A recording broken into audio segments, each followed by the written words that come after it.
मैं कुंदन कुमार मंत्रा क्लासेस के इस यूट्यूब चैनल पर आप सभी छात्रों का स्वागत करता हूं। आज हम लोग सुपर 30 के 30 प्रश्न की श्रृंखला को आगे की ओर लेकर चलेंगे और इसमें तीसरा वीडियो हम लोग देखेंगे। ठीक है, तो 30 महत्वपूर्ण क्वेश्चन का श्रृंखला को हम लोग देखते हैं। तो पहला क्वेश्चन की तरफ हम लोग बढ़ते हैं। ये मंत्रा क्लासेस के सभी सफल छात्र हैं। आशा करते हैं आप लोग भी मेहनत करेंगे और इन्हीं की तरह आप भी अपने लक्ष्य को प्राप्त करेंगे। ठीक है, तो पहले प्रश्न की ओर बढ़ते हैं हम लोग। चलिए, पहला क्वेश्चन हम लोग देखेंगे।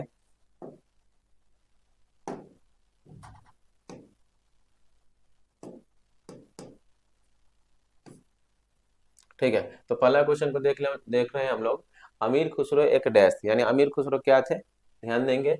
एक कवि थे या इतिहासकार थे या संगीतज्ञ थे। तो अमीर खुसरो कवि भी थे, इतिहासकार भी थे और संगीतज्ञ भी थे। ठीक ना, तो ये क्या हो जाएगा इसका आंसर, उपयुक्त में से एक से अधिक। ठीक है, चलिए ध्यान देंगे। अमीर खुसरो के बारे में कुछ हम लोग समझ लेंगे, तो ध्यान देंगे, एक एक चीज में समझेंगे अमीर खुसरो के बारे में।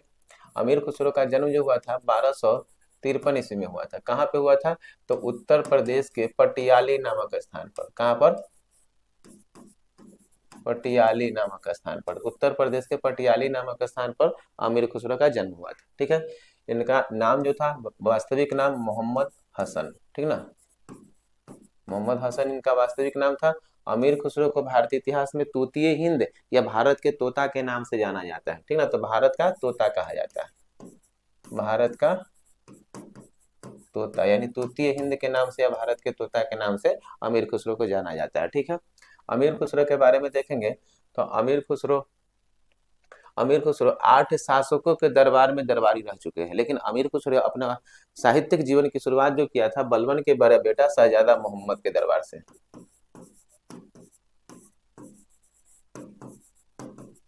बलबन के बड़ा बेटा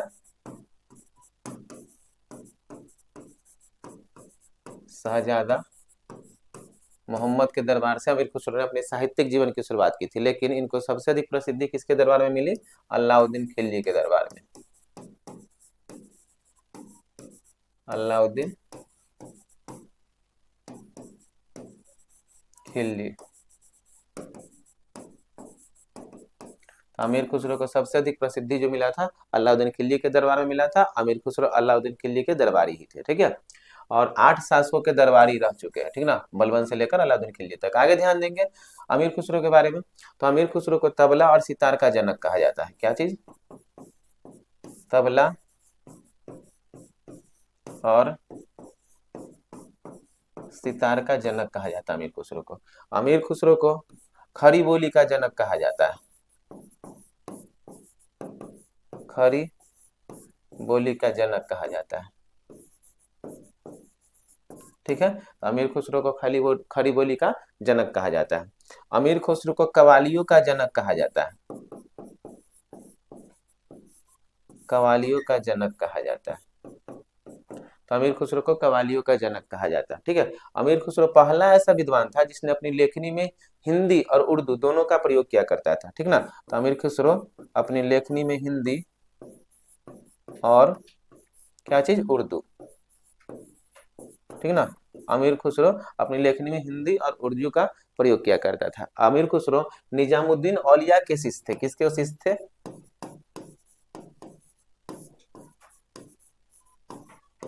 निजामुद्दीन औलिया के शिष्य थे। ठीक है, अमीर खुसरो इतिहासकार थे, यानी कुछ पुस्तक की भी रचना किए थे। तो ध्यान देंगे कौन कौन सा पुस्तक की रचना किए थे, आशिका, ठीक ना, तुगलकनामा, तुगलकनामा और ख्वाइजुल उल फतह, ख्वाइजुल उन फतह। तो अमीर खुसरो ने आशिका, तुगलकनामा और ख्वाजुल उल फतह जैसी पुस्तक की रचना की थी। तो अमीर खुसरो के बारे में हम लोग इतना पॉइंट को याद रखेंगे। अमीर खुसरो का जन्म कब हुआ था? 1253 ईस्वी में उत्तर प्रदेश के पटियाली नामक स्थान पर। इनका नाम क्या था? मोहम्मद हसन था। इन्हें भारत का तोता या तूतीय हिंद के नाम से जाना जाता है।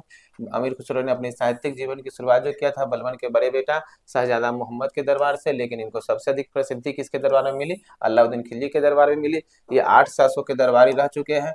ये तबला और सितार का जनक किसे कहा जाता है? अमीर खुसरो को। खड़ी बोली का जनक किसे कहा जाता है? अमीर खुसरो को। ठीक है।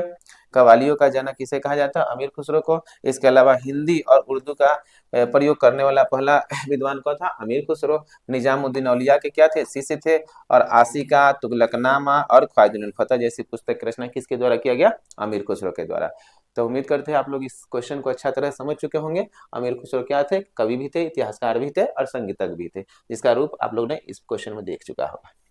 तो अगले क्वेश्चन की ओर हम लोग बढ़ते हैं, क्वेश्चन नंबर 2 की तरफ। तो देखेंगे क्वेश्चन नंबर 2 है, लक्ष्मी की आकृति वाली सिक्का किसने जारी किया था? ठीक है। तो क्वेश्चन नंबर 2 है कि लक्ष्मी की आकृति वाली सिक्का को किसने जारी किया था? ठीक है। ऑप्शन ए में आपका मोहम्मद गौरी, ठीक ना। ऑप्शन 2 में ऑप्शन इल्तुतमिश और ऑप्शन सी में क्या है? फिरोज शाह तुगलक। तो आप लोग बताएंगे कि लक्ष्मी की आकृति वाली सिक्का किसने जारी किया था? ठीक है। तो लक्ष्मी के आकृति वाली सिक्का जो जारी किया गया था मोहम्मद गौरी के बारे में द्वारा किया गया था। मोहम्मद गौरी के बारे में कुछ पॉइंट को देखेंगे। मोहम्मद गौरी कहाँ का शासक था?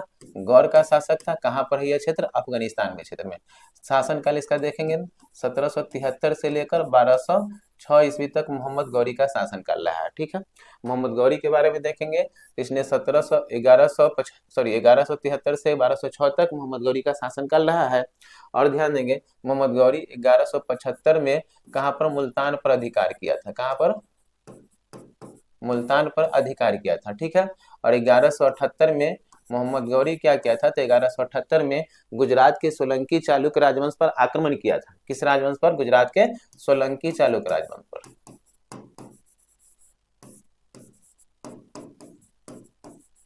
गुजरात के सोलंकी चालुक्य राजवंश पर आक्रमण किया था। उस समय इस राजवंश के शासक कौन था? भीम द्वितीय। ठीक ना, भीम द्वितीय। और भीम द्वितीय ने क्या किया? मोहम्मद गौरी को पराजित किया था। भीम द्वितीय मोहम्मद गौरी को पराजित किया था।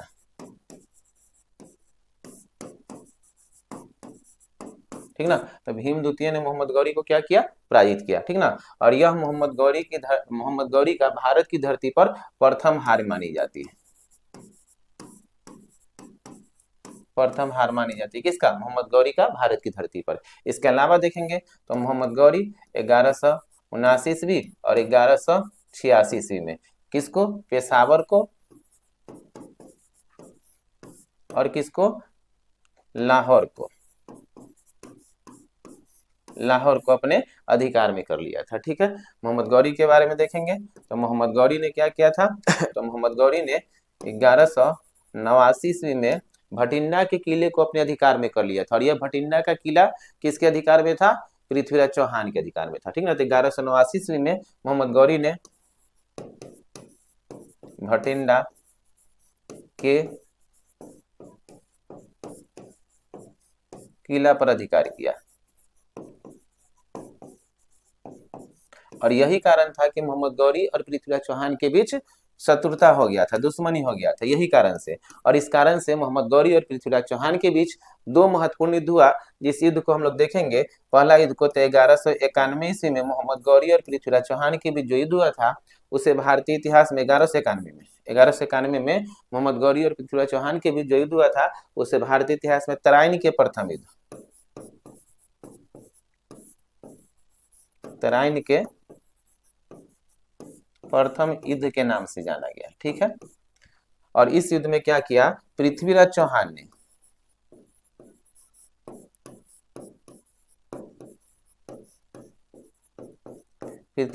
ने किसको पराजित किया?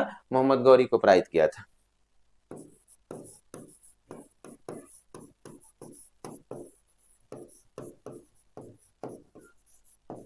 ठीक ना। तो 1191 के तराइन के प्रथम इस युद्ध में पृथ्वीराज चौहान ने मोहम्मद गौरी को पराजित किया था। 1192 का तराइन का द्वितीय युद्ध देखेंगे, तराइन का द्वितीय युद्ध। इसमें क्या हुआ? इसमें मोहम्मद गौरी ने किसको पराजित किया? पृथ्वीराज चौहान को। पृथ्वीराज को क्या किया? पराजित किया। तराइन का तृतीय युद्ध कब हुआ था? तो तराइन का तृतीय युद्ध हुआ था कब? ध्यान देंगे 1215 ईस्वी में।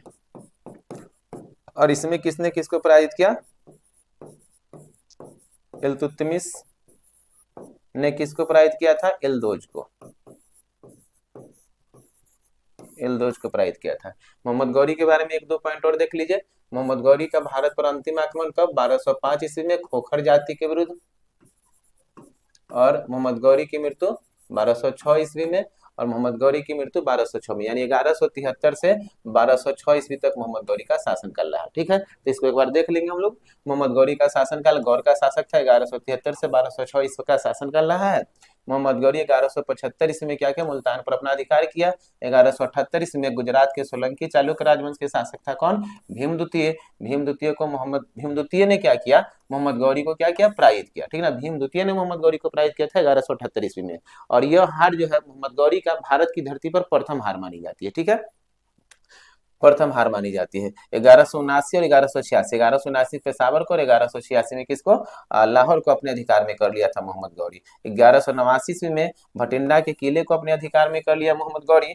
इसी कारण से पृथ्वीराज चौहान और मोहम्मद गौरी के बीच क्या हुआ था? युद्ध हुआ था। ठीक ना, और इस युद्ध को तराइन के प्रथम युद्ध के रूप में देखेंगे। तो तराइन का प्रथम युद्ध कब हुआ था? 1191 ईस्वी में, जिसमें पृथ्वीराज चौहान ने मोहम्मद गौरी को पराजित किया था। तराइन का द्वितीय युद्ध देखेंगे, तो तराइन का द्वितीय युद्ध कब हुआ था?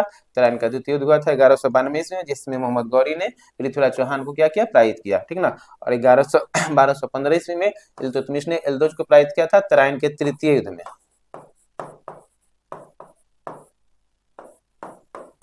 तराइन के तृतीय युद्ध में एक युद्ध और याद रख लेंगे यहाँ पर, 1194 का चंदावर का युद्ध। ठीक ना, चंदावर का युद्ध। इसमें क्या किया था? इसमें गौरी ने किसको पराजित किया था? गौरी ने जयचंद को पराजित किया था।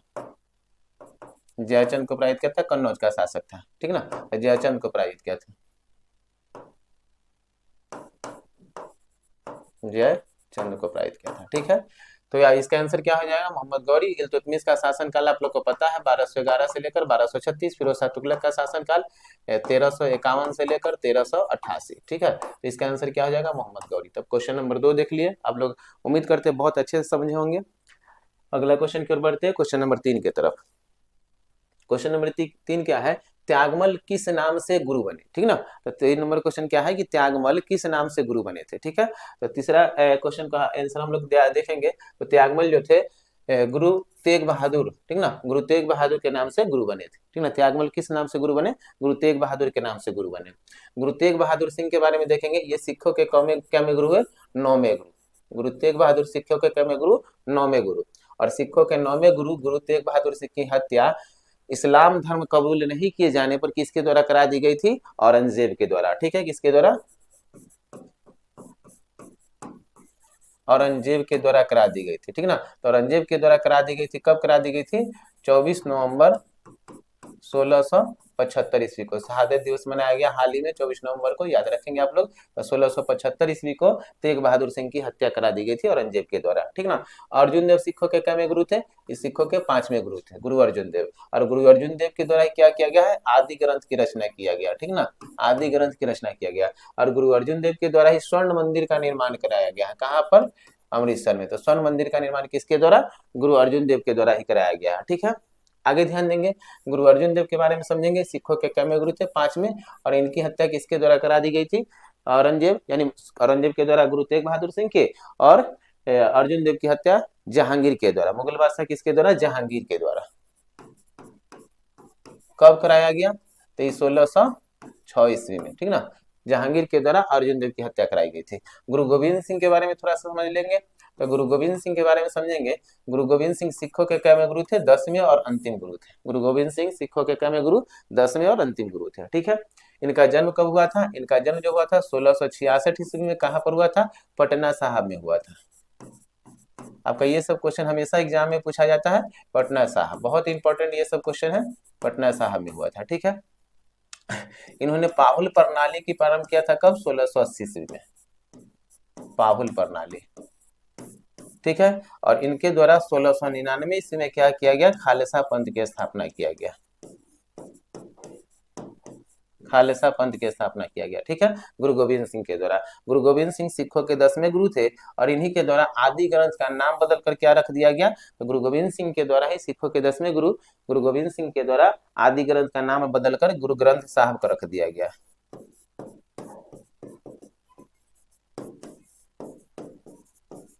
गुरु ग्रंथ साहब रख दिया गया,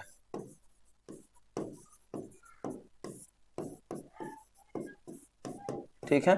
तो गुरु ग्रंथ साहब रख दिया गया किनके द्वारा, गुरु गोविंद सिंह के द्वारा, ठीक ना। गुरु गोविंद सिंह का ही कहना था सिखों में सिपाहियों वाली गुण होनी चाहिए, इसी कारण से गुरु गोविंद सिंह के कहने पर ही सिख धर्म में लोग कटार लेकर रखते हैं, ठीक ना। चलिए, तो ये था हम लोग का आंसर। इसका आंसर क्या हो जाएगा, त्यागमल किस नाम से गुरु बने, तो तेग बहादुर के नाम से गुरु बने, तो इसका आंसर हो जाएगा बी, ठीक है। 3 नंबर क्वेश्चन था। 4 नंबर क्वेश्चन की ओर हम लोग बढ़ते हैं। चलिए, 4 नंबर क्या है कि बकला दबावा, ठीक ना। बकला दबावा किसे कहा जाता है, ठीक ना। तो बकला दबावा किसे कहा गया, गुरु रामदास को, गुरु अंगद को, गुरु गोविंद सिंह को, तो इनमें से कोई नहीं इसका आंसर होगा, ठीक है ना। इसका आंसर क्या हो जाएगा, उपयुक्त में से कोई नहीं, क्योंकि बकला दबावा गुरु तेग बहादुर सिंह को ही कहा जाता था।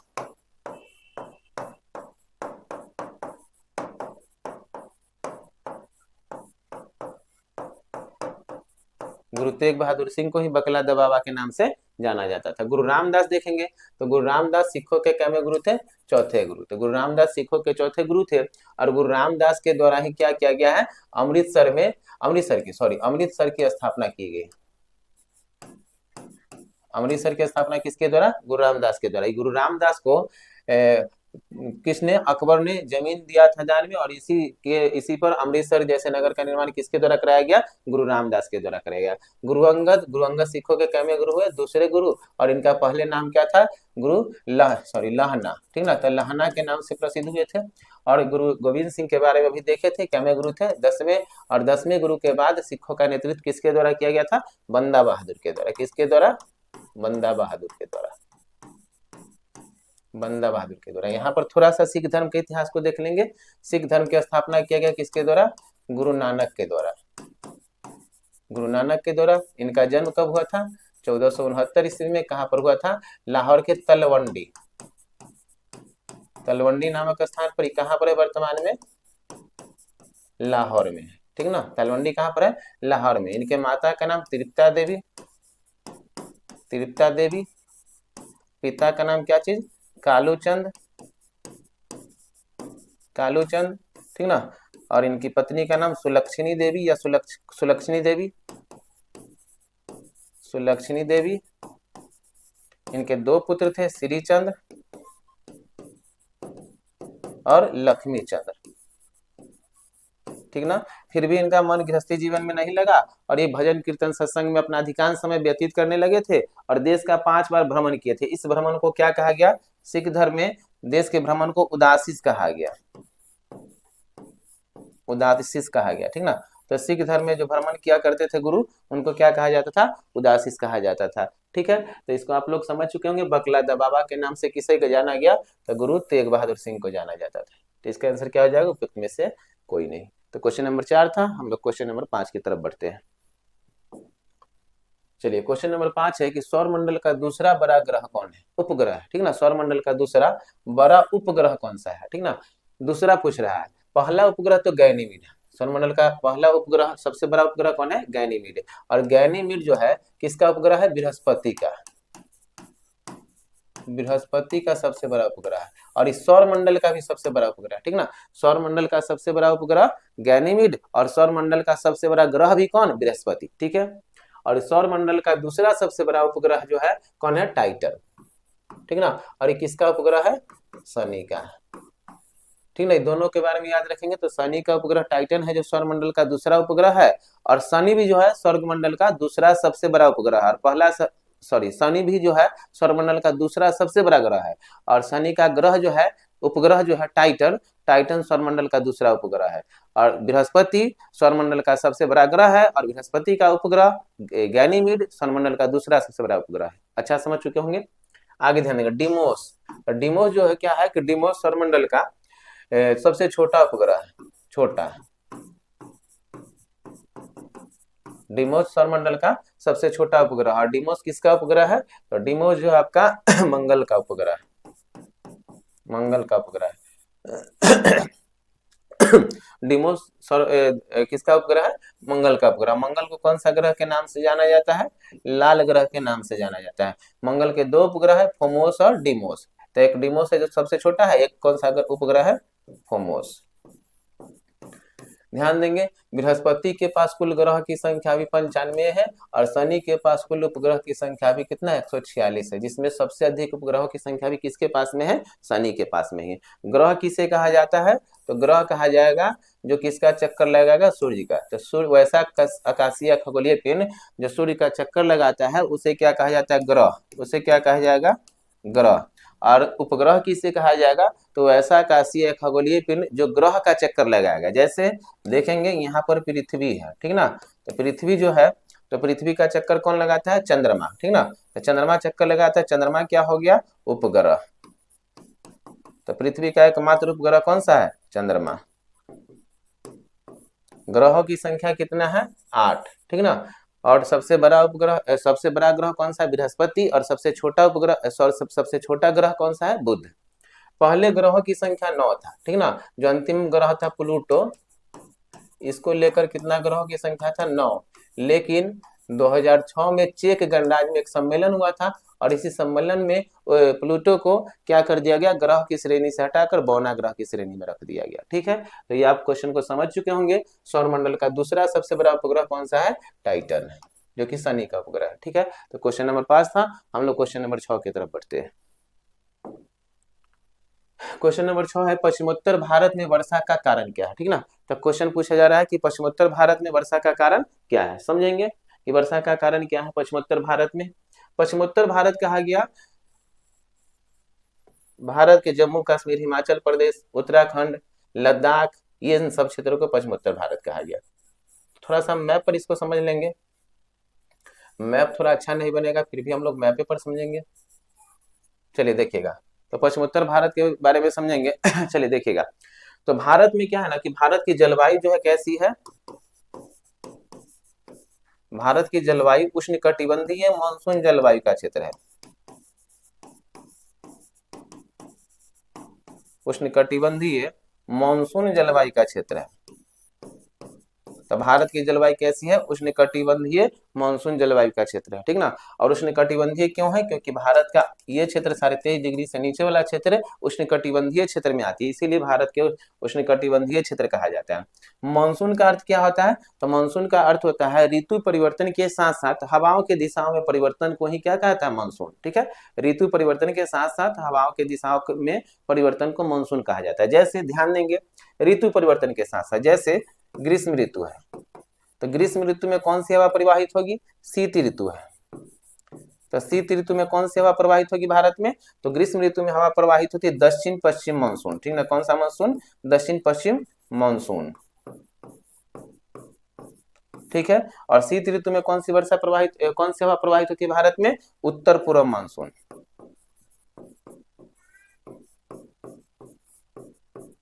उत्तर पूर्व मानसून। तो भारत में यही दोनों मानसून के कारण वर्षा होती है। तो ध्यान देंगे, दक्षिण पूर्व मानसून के तहत दक्षिण पश्चिम मानसून के तहत भारत में जो वर्षा होती है उत्तर पूर्व मानसून और दक्षिण पश्चिम मानसून। तो दक्षिण पश्चिम मानसून के तहत ही भारत में 90% वर्षा होती है।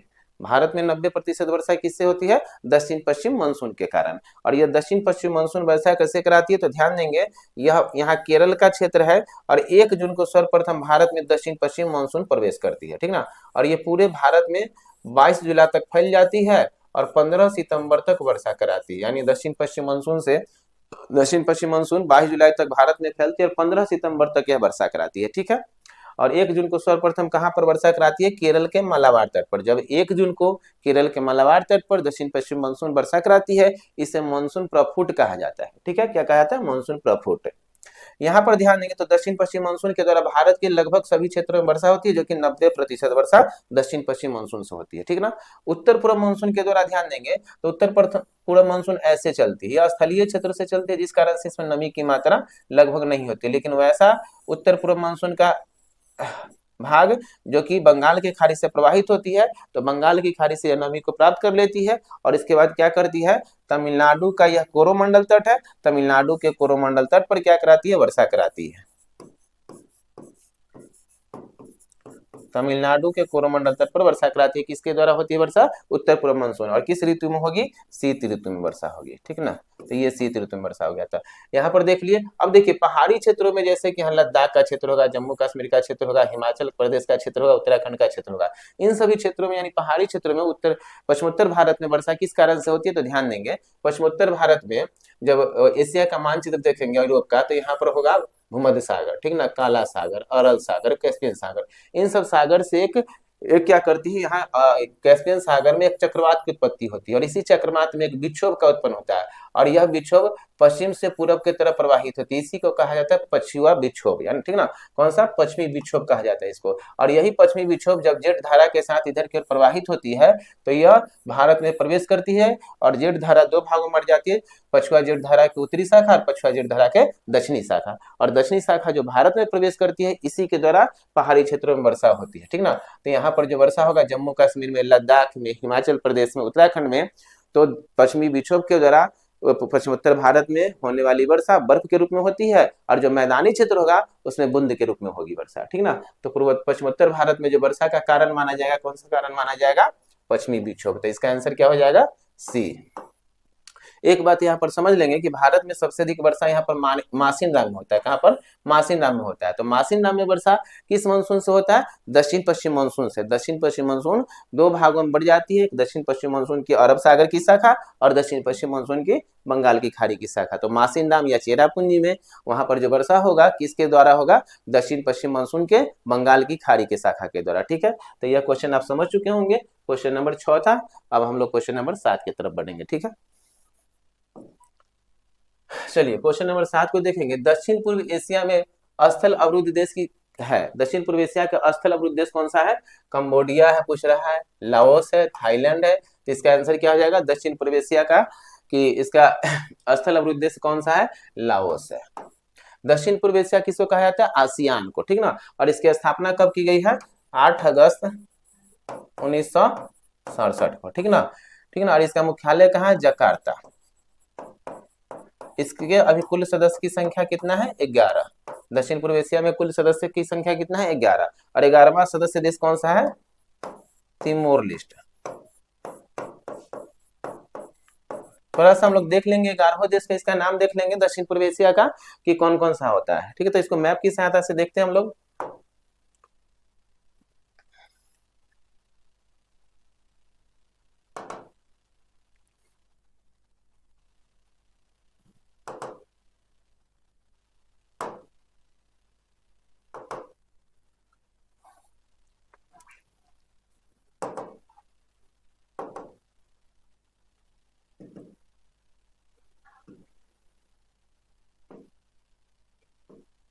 चलिए देखेंगे हम लोग क्या करें मैप की सहायता से कि दक्षिण पूर्व एशियाई देशों में कौन कौन सा देश है, ठीक है। तो यहाँ पर ध्यान ध्यान देंगे, चीन के दिखाई दे रहा है, ये दूसरा मैप ले लें। चलिए इसी मैप में समझने का कोशिश कीजिए। आप लोग को पता होगा कौन सा देश कहाँ है, आप तो इंडिकेट करेंगे, आप लोग समझ जाइएगा। अगले वीडियो में हम लोग क्या करेंगे ना, इस मैप को अच्छा सा डाउनलोड कर लेंगे, ठीक है। चलिए देखिए,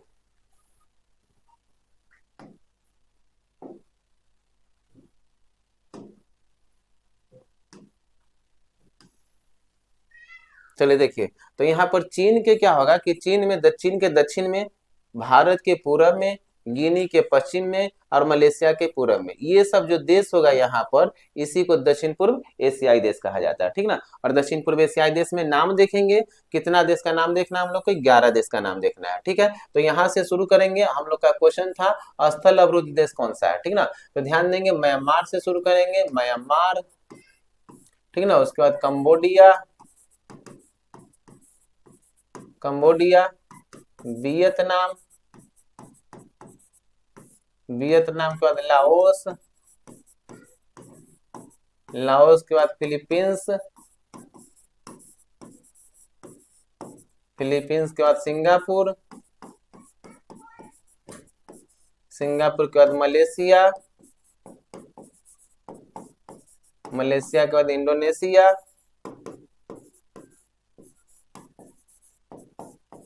इंडोनेशिया का ब्रुनेई, ब्रुनेई के बाद तिमोर लिस्ट, ठीक है। 1 2 3 4 5 6 7 8 9 10, एक कौन छूट गया? कंबोडिया, कंबोडिया हो गया। थाईलैंड, एक कौन छूट गया था? थाईलैंड, ठीक है ना। तो 11 देश हम लोग देखे दक्षिण पूर्व एशियाई देशों में, ठीक है। तो आप लोग को समझ में आ चुका होगा, दक्षिण पूर्व एशियाई देश में 11 देश सम्मिलित है, जिसमें सबसे नया लिस्ट कौन सा है? कौन सबसे नया देश? Timor list. और तिमोर लिस्ट की राजधानी कहाँ है? दिल्ली, दिल्ली नहीं बोलेंगे, दिल्ली, ठीक है। तो ये आप लोग का क्वेश्चन था। और यहाँ पर हम लोग देखेंगे लाओस जो होगा बीच में होगा, ठीक ना। और वैसा देश जिस जो चारों ओर से स्थलीय सीमा बनाती है उसे क्या कहा जाता है? स्थल अवरोध देश कहा जाता है। सबसे बड़ा स्थल अवरोध देश कौन सा हो जाए? कजाकिस्तान, ठीक है। आगे बढ़ते हैं हम लोग।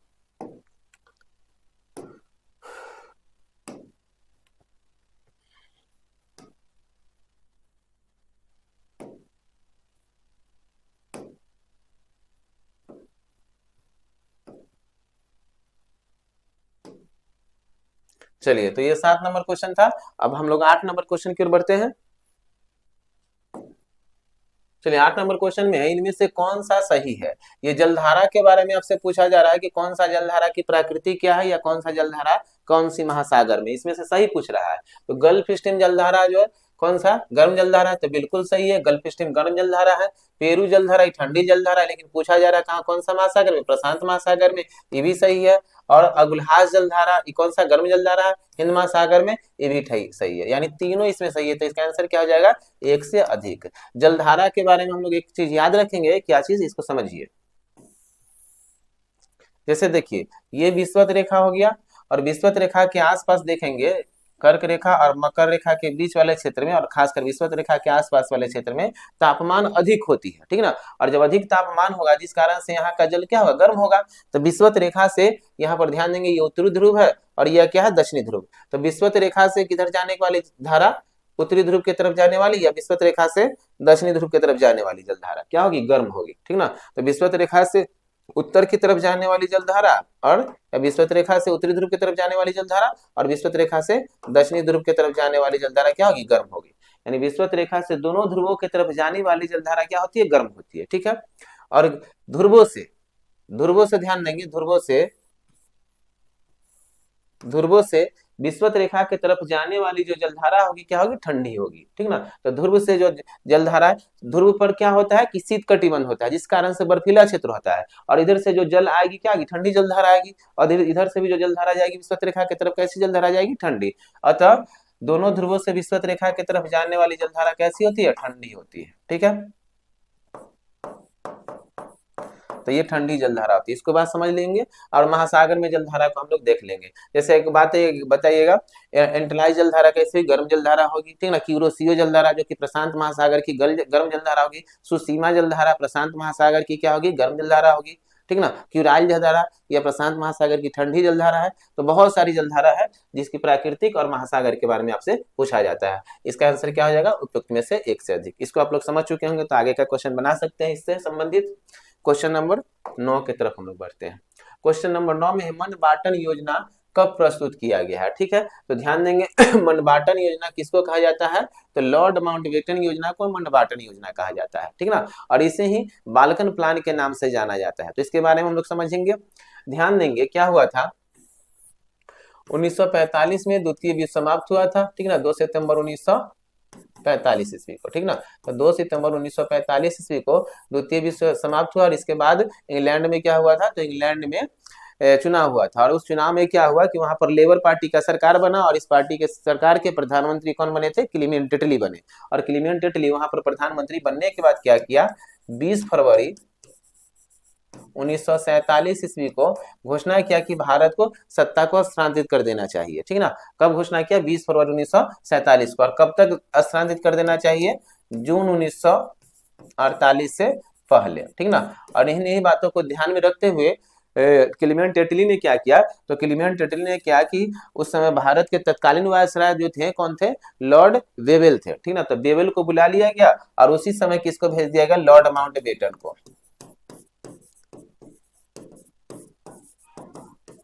लॉर्ड माउंटबेटन को भारत का वायसराय बनाकर भेजा गया, ठीक है ना। तो भारत का अंतिम वायसराय भी लॉर्ड माउंटबेटन ही रहा है।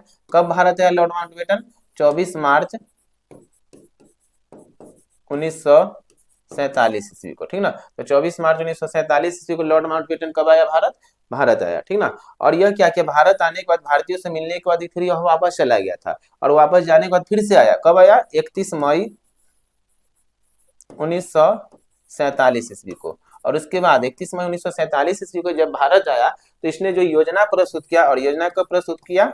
3 जून 1947 ईस्वी को। इसी योजना को लॉर्ड माउंटबेटन योजना या माउंटबेटन योजना के नाम से जाना गया। इसी योजना के तहत भारत और पाकिस्तान का क्या किया गया? विभाजन किया गया, ठीक है। उसके बाद ध्यान देंगे 4 जुलाई 1947 ईस्वी को ब्रिटेन के संसद में, हाउस ऑफ कॉमन्स में, भारतीय स्वतंत्रता विधेयक को प्रस्तुत किया गया, जिसे 18 जुलाई 1947 ईस्वी को पारित कर दिया गया, ठीक ना। तो भारतीय स्वतंत्रता विधेयक को कब पारित किया गया? 18 जुलाई 1947 ईस्वी को। एक बार देख लेंगे, ध्यान देंगे। 1945 ईस्वी में द्वितीय विश्व समाप्त हुई थी। कब? 2 सितंबर 1945 ईस्वी को। उसके बाद क्या हुआ? ब्रिटेन में चुनाव हुआ था। उस चुनाव में क्लीमेंट एटली का सरकार बना, लेबर पार्टी का सरकार बना, जिसके प्रधानमंत्री कौन बने थे? क्लीमेंट एटली बने थे। और उसके बाद 20 फरवरी 1947 ईस्वी को इन्होंने घोषणा किया कि जून 1948 ईस्वी से पहले भारत की आजादी दे दी जाएगी। और इसके लिए उसने क्या किया था? तो उन्होंने क्या किया कि लॉर्ड बेवेल जो तत्कालीन वायसराय था उसको बुलाकर उसके जगह किसको भेजा गया? लॉर्ड माउंटबेटन को भेजा गया।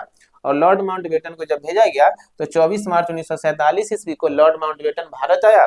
और उसके बाद भारत के जायजा लेने के बाद यह 31 मई 1947 ईस्वी के फिर ब्रिटेन गया। और उसके बाद 31 मई 1947 ईस्वी को दोबारा भारत आया, ठीक ना। और 3 जून 1947 ईस्वी को लॉर्ड माउंटबेटन ने जो योजना प्रस्तुत किया था उसे लॉर्ड माउंटबेटन योजना, माउंटबेटन योजना या बाल्कन प्लान के नाम से जाना गया, ठीक है। इस बात को याद रखेंगे। 4 जुलाई 1947 ईस्वी को भारतीय स्वतंत्रता विधेयक को ब्रिटेन के संसद में प्रस्तुत किया गया, और जिसे 4 जुलाई 1947 को और 18 जुलाई 1947 को इसको क्या कर दिया गया? पारित कर दिया गया। तो बात को समझ गए होंगे। तो ये क्वेश्चन नंबर कितना था? 9। 3 जून 1947 को माउंटबेटन योजना के नाम से जाना गया, ठीक है। तो अगला क्वेश्चन की ओर हम बढ़ते हैं, क्वेश्चन नंबर 10 की तरफ।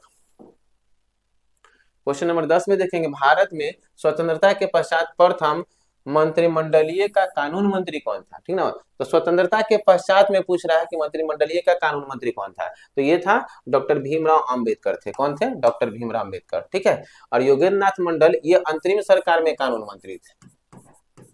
अंतरिम सरकार में क्या थे? कानून मंत्री, ठीक ना। और डॉक्टर भीमराव अंबेडकर जो थे अंतरिम ये स्वतंत्रता के पश्चात मंत्रिमंडल में कौन से मंत्री थे? कानून मंत्री या विधि मंत्री।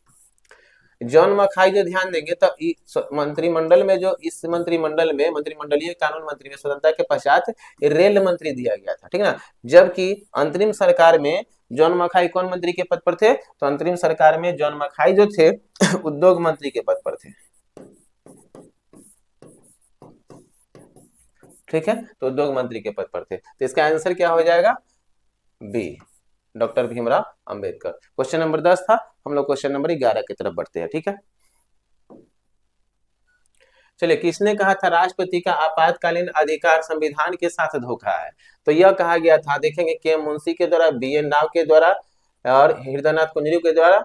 तो इसका आंसर इनमें से उपयुक्त में से कोई नहीं होगा, ठीक ना, क्योंकि यह कहा गया था केम नाम्बियार के द्वारा। किसके द्वारा कहा गया था? केम नाम्बियार के द्वारा, ठीक है। तो यह कथन किसके द्वारा दिया गया है कि राष्ट्रपति का आपातकालीन अधिकार संविधान के साथ क्या है? धोखा है। केम नाम्बियार के द्वारा यह कथन दिया गया है। के मुंशी के द्वारा प्रस्तावना को संविधान का कुंडली कहा गया, ठीक ना, राजनीतिक कुंडली कहा गया। किसके द्वारा? के मुंशी के द्वारा। BN राव क्या थे? संविधान सलाह के संवैधानिक सलाहकार थे, ठीक ना। BN राव संविधान सभा के संवैधानिक सलाहकार थे, संविधान सभा का जब गठन किया गया था, ठीक ना। हृदयनाथ कुंजरू, तो हृदयनाथ कुंजरू के बारे में देखेंगे कि हृदयनाथ कुंजरू जब क्या हुआ था, राज पुनर्गठन आयोग की स्थापना हुई थी। कब? 1953 ईस्वी में। राज पुनर्गठन आयोग की स्थापना कब? 1953 ईस्वी में, ठीक है। और 1955 में इसने अपना रिपोर्ट को प्रस्तुत किया, जिसे जुलाई 1956 ईस्वी में क्या कर दिया गया, पारित कर दिया गया। राज्य पुनर्गठन आयोग के रिपोर्ट को कब पारित किया गया, 1956 ईस्वी में। राज्य पुनर्गठन आयोग में 3 सदस्य थे, कौन कौन थे, ध्यान देंगे। हृदयनाथ कुंजरू, हृदयनाथ कुंजरू, के.एम. पनिक्कर, के.एम. पनिक्कर, और कौन थे, फैजल अली।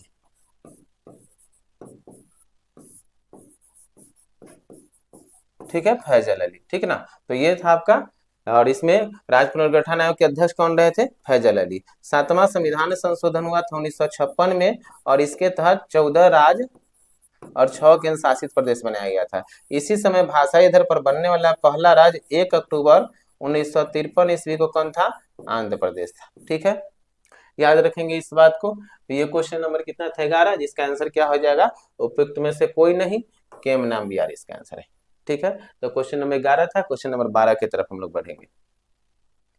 लोकसभा में अनुसूचित जाति जनजाति के लिए कितने सीट आरक्षित किया गया, ध्यान देंगे। तो अनुसूचित जाति और जनजाति के सीटों के आरक्षण की चर्चा भारतीय संविधान के अनुच्छेद 30 में है, लोकसभा में, ठीक ना। लोकसभा में अनुसूचित जाति जनजाति के सीटों के आरक्षण की चर्चा अनुच्छेद 330 में। अगर विधानसभा में पूछेगा तो विधानसभा में 332 में किया गया, ठीक ना। और इसके तहत ध्यान देंगे कि लोकसभा में 84 सीट जो आरक्षित किया गया, किसके लिए, अनुसूचित जाति के लिए, और अनुसूचित जनजाति के लिए कितना सीट को आरक्षित किया गया है, 47 सीट को आरक्षित किया गया। तो इसका आंसर क्या हो जाएगा, पूछ क्या रहा है, अनुसूचित जनजाति के लिए तो 47 सीट आरक्षित किया हो जाएगा, ठीक ना। लोकसभा में थोड़ा सा देख लेंगे कि लोकसभा का जब गठन किया गया था तो प्रारंभ में सीटों की संख्या कितना था, 500। लोकसभा का जब गठन किया गया था तो लोकसभा में सीटों की संख्या कितना था, 500। 7वां संविधान संशोधन कब हुआ, 1956 में, और इसके तहत 500 से बढ़ाकर लोकसभा में सीटों की कितना कर दिया गया, 525। तो लोकसभा में सीटों की संख्या 7वां संविधान संशोधन 1956 के तहत सीटों की संख्या 500 से बढ़ाकर 525 कर दिया गया, ठीक है। फिर उसके बाद ध्यान देंगे 31वां संविधान संशोधन हुआ 1973, और इसके तहत लोकसभा में सीटों की संख्या बढ़ाकर कितना से कितना किया गया है, 525 से बढ़ाकर 545 कर दिया गया, ठीक ना। इसके अलावा ध्यान देंगे अंडमान निकोबार वगैरह को जोड़ा गया, उसके बाद अधिकतम सीटों की संख्या कितना कर दिया गया, 550। अभी वर्तमान में लोकसभा में सीटों की संख्या कितना है, 543, ठीक ना। तो 543 वर्तमान में सीटों की संख्या है। क्या हुआ है, ध्यान देंगे 104वां संविधान संशोधन कब हुआ, तो 104वां संविधान संशोधन 2019 में हुआ, और 20 में इसको लागू किया गया, ठीक ना। तो 20 में क्या कर दिया गया है, 2020 में इसको लागू कर दिया गया, 19 में संविधान संशोधन हुआ था। और इसके तहत क्या कर दिया गया, लोकसभा में जो एंग्लो इंडियन मनोनीत किया जाता था, ठीक है, तो लोकसभा में 2 एंग्लो इंडियन मनोनीत किया जाता था, किसके द्वारा, राष्ट्रपति के द्वारा। इसके मनोनीत करने की विधि को समाप्त कर दिया गया, और लोकसभा में 2 एंग्लो इंडियन मनोनीत किया जाता था राष्ट्रपति के द्वारा, किस अनुच्छेद के तहत, तो अनुच्छेद 331 के तहत, ठीक ना। राज्यसभा में राष्ट्रपति के द्वारा कितना सदस्य को मनोनीत किया जाता है, 12 सदस्य को। ये अभी किया जा रहा है, लेकिन लोकसभा में एंग्लो इंडियन के मनोनीत करने की विधि को 104वां संविधान संशोधन के तहत समाप्त कर दिया गया है, ठीक है। और विधानसभा से भी एंग्लो इंडियन को मनोनीत करने की विधि को समाप्त कर दिया गया है, लेकिन राज्यसभा में 12 सदस्य को अभी भी मनोनीत किया जाता है, कला साहित्य विज्ञान सामाजिक सेवा किसी भी क्षेत्र से, अनुच्छेद 80 के 3 के तहत, ठीक है। तो इसको याद रखेंगे। लोकसभा में और याद रख सकते हैं कुछ बात को, तो ध्यान देंगे लोकसभा अस्थायी सदन है, प्रथम सदन है लोकसभा संसद का, और लोकसभा संसद का निम्न सदन है, ठीक ना। तो इसको याद रखेंगे आप लोग, ठीक है। तो ये क्वेश्चन नंबर कितना था, तो क्वेश्चन नंबर 12 था। क्वेश्चन नंबर 13 की ओर हम लोग बढ़ते हैं। लोकसभा में अभी सीटों की संख्या कितना बताते हैं, ध्यान रखेंगे 543। 543 में एक बात और याद रखेंगे कि 543 में 543 ही सीट पर चुनाव होता है, ठीक ना। पहले क्या था, 2 सीट पर चुनाव नहीं होता था, ठीक ना, क्योंकि मनोनीत किया जाता था। अभी 543 में 543 सीट पर क्या होता है, चुनाव होता है, जिसमें 524 सीट पर चुनाव होता है भारत के राज्य से, और 19 सीट पर चुनाव होता है कहां से, केंद्र शासित प्रदेश से, ठीक ना। केंद्र शासित प्रदेश से इस प्रकार कुल सीटों की संख्या कितना हो जाती है, 543। तो क्वेश्चन नंबर कितना था, 12। क्वेश्चन नंबर 13 की ओर हम लोग बढ़ते हैं।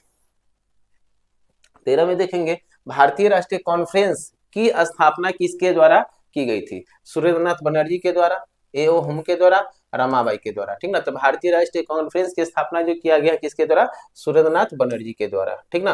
1900 कितना ईस्वी में, 83 ईस्वी में, ठीक ना। सुरेंद्रनाथ बनर्जी को याद रखेंगे।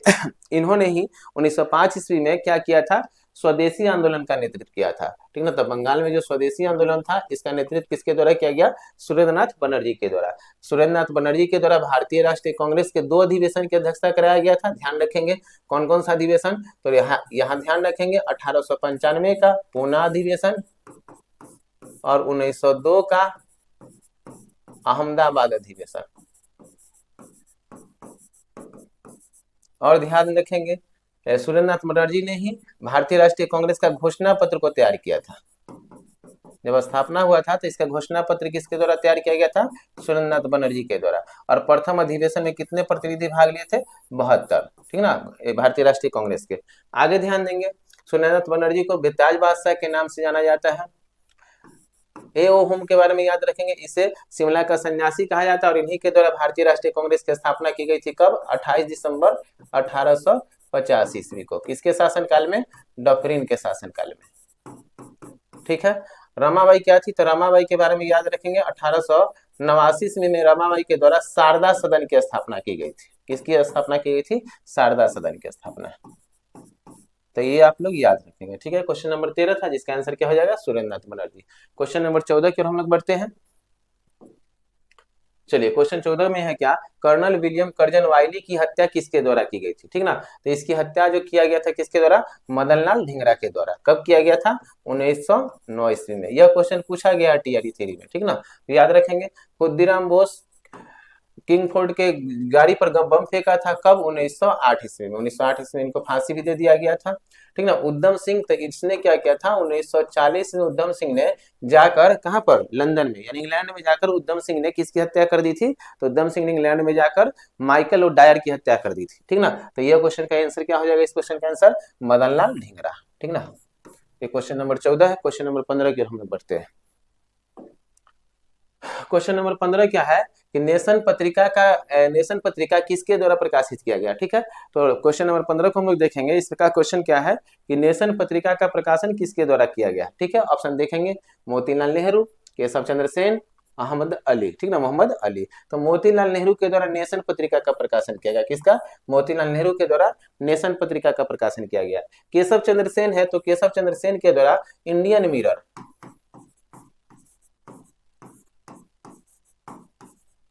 इंडियन मिरर नामक पत्रिका का प्रकाशन किया गया। मोहम्मद अली के द्वारा क्या किया गया? हमदर्द और कामरेड पत्रिका का प्रकाशन किया गया, ठीक से, ठीक है, मोहम्मद अली के द्वारा। तो इसका आंसर क्या हो जाएगा? मोतीलाल नेहरू। मोतीलाल नेहरू ने भी भारतीय राष्ट्रीय कांग्रेस के 2 अधिवेशन की अध्यक्षता किया था। कौन कौन सा? 1919 का अमृतसर अधिवेशन की अध्यक्षता और कौन सा? 1928 का कोलकाता अधिवेशन की अध्यक्षता, ठीक है। मोतीलाल नेहरू के पुत्र का नाम क्या था? तो मोतीलाल नेहरू के पुत्र का नाम पंडित जवाहरलाल नेहरू। और पंडित जवाहरलाल नेहरू भारतीय राष्ट्रीय कांग्रेस के 3 अधिवेशन की अध्यक्षता करवाए थे, ठीक है। कौन कौन सा? 1929 का लाहौर अधिवेशन जिसमें पूर्ण स्वराज की मांग की गई थी। 1936 का कौन सा अधिवेशन? लखनऊ अधिवेशन, ठीक है। और 1937 का जिसमें समाजवाद को लक्ष्य रखा गया था। और 1937 का फैजपुर अधिवेशन। फैजपुर अधिवेशन के बारे में याद रखेंगे, किसी गांव में संपन्न होने वाला प्रथम अधिवेशन माना जाता है, ठीक है। तो किसी गांव में संपन्न होने वाला प्रथम अधिवेशन। क्वेश्चन नंबर कितना था? 15। आगे हम लोग बढ़ते हैं क्वेश्चन नंबर कितना में? 16 में, ठीक है। उम्मीद करते हैं आप लोग को अच्छा समझ में आ रहा होगा। किसने महात्मा गांधी और इरविन को 2 महात्मा कहा था? तो ध्यान देंगे महात्मा गांधी और लॉर्ड इरविन को महात्मा किसके द्वारा कहा गया था? तो यह कहा गया था सरोजिनी नायडू जी के द्वारा। कब कहा गया था? तो याद रखेंगे क्या हुआ था 5 मार्च 1931 महात्मा गांधी और लॉर्ड इरविन के बीच जो समझौता हुआ था उसे गांधी इरविन समझौता के नाम से जाना गया, ठीक ना। कौन सा समझौता? गांधी इरविन समझौता के नाम से जाना गया। और इसे किस समझौता के नाम से जाना गया? दिल्ली समझौता के नाम से जाना गया, ठीक ना। इसे ही दिल्ली समझौता के नाम से जाना गया, ठीक ना। और यह समझौता कब हुआ था? तो 1931 ईस्वी को। इस समझौता करने का क्या उद्देश्य था? तो ध्यान देंगे प्रथम जब भारतीय राष्ट्रीय सॉरी प्रथम गोलमेज सम्मेलन हुआ था, तब प्रथम गोलमेज सम्मेलन के असफलता के बाद जो ब्रिटेन के प्रधानमंत्री थे कौन, रैमजे मैकडोनाल्ड, उनका मानना था कि महात्मा गांधी जी को एक अधिवेशन में भाग लेने के लिए मना लिया जाए तो महात्मा गांधी जी के बात को सबके द्वारा मान लिया जाएगा। और इसी समय कौन सा क्या चल रहा था भारत में, सविनय आंदोलन। तो सविनय आंदोलन को समाप्त किया गया था और महात्मा गांधी जी इस समझौते के अंतर्गत सविनय आंदोलन को समाप्त किया गया।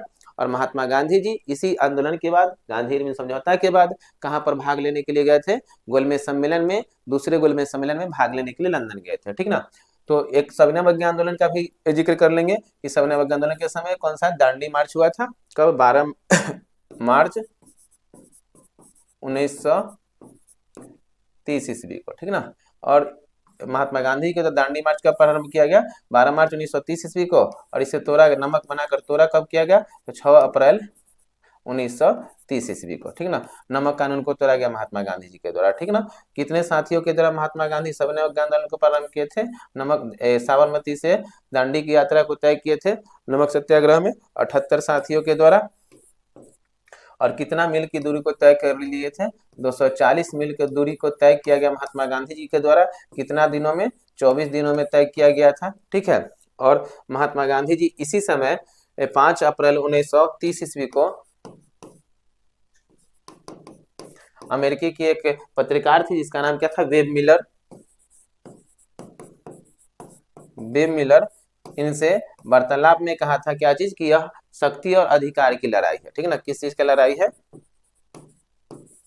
शक्ति और अधिकार की लड़ाई है, ठीक ना। और गांधी इरविन समझौता के तहत ही सविनय आंदोलन को समाप्त किया गया और महात्मा गांधी जी द्वितीय गोलमेज सम्मेलन में भाग लेने के लिए कहा गए, लंदन। और द्वितीय गोलमेज सम्मेलन का आयोजन कब किया गया, 7 सितंबर 1931 ईस्वी को, ठीक ना। कहां पर, लंदन में, जिसमें महात्मा गांधी जी भाग लेने के लिए गए थे, ठीक है। तो ये था क्वेश्चन, इसका आंसर क्या हो जाएगा, सरोजिनी नायडू ने महात्मा गांधी और लॉर्ड इरविन को महात्मा कहा था, ठीक है। ऐसे महात्मा गांधी जी को महात्मा की उपाधि किसके द्वारा दिया गया है, तो चंपारण सत्याग्रह के दौरान महात्मा गांधी जी को रविन्द्रनाथ टैगोर के द्वारा महात्मा की उपाधि दी गई थी, ठीक है। एनी बेसेंट, तो एनी बेसेंट को माता बसंत के नाम से जाना जाता है, माता बसंत के नाम से जाना जाता है। इन्होंने क्या किया था, 1916 ईस्वी में होम रूल आंदोलन का नेतृत्व किया था, कहां से, मद्रास से। और एनी बेसेंट ने न्यू इंडिया और कॉमनवेल्थ पत्रिका का प्रकाशन किया था, ठीक है। पंडित जवाहरलाल नेहरू के बारे में अभी हम लोग समझे थे। चलिए, तो ये था क्वेश्चन नंबर 16, जिसका आंसर हो जाएगा सरोजिनी नायडू। सरोजिनी नायडू भारतीय राष्ट्रीय कांग्रेस के कौन सा अधिवेशन, 1925 के कौन सा अधिवेशन, 1925 का कानपुर अधिवेशन। यह भारतीय राष्ट्रीय कांग्रेस की प्रथम भारतीय महिला अध्यक्ष थी, ठीक ना। और प्रथम महिला अध्यक्ष कौन, एनी बेसेंट। कौन सा अधिवेशन, 1917 का कौन सा, कोलकाता। ये क्वेश्चन नंबर कितना था, 16। क्वेश्चन नंबर 17 में हम लोग चलते हैं। क्वेश्चन नंबर 17 को देखेंगे, जैन धर्म के 5वें महावर्त किसके द्वारा दिया गया, ठीक ना। तो जैन धर्म में 5 महावर्त थे, कौन कौन 5 महावर्त थे, इसको देख लेंगे हम लोग। तो जैन धर्म के प्रथम महावर्त अहिंसा, दूसरा सत्यमृषा, तीसरा अस्त्य, चौथा अपरिग्रह,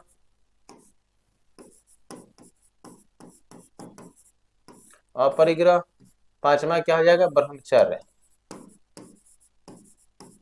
तो जैन धर्म में 5 महावर्त थे, और यह 5 महावर्त में 4 महावर्त जो दिया गया था पार्श्वनाथ के द्वारा,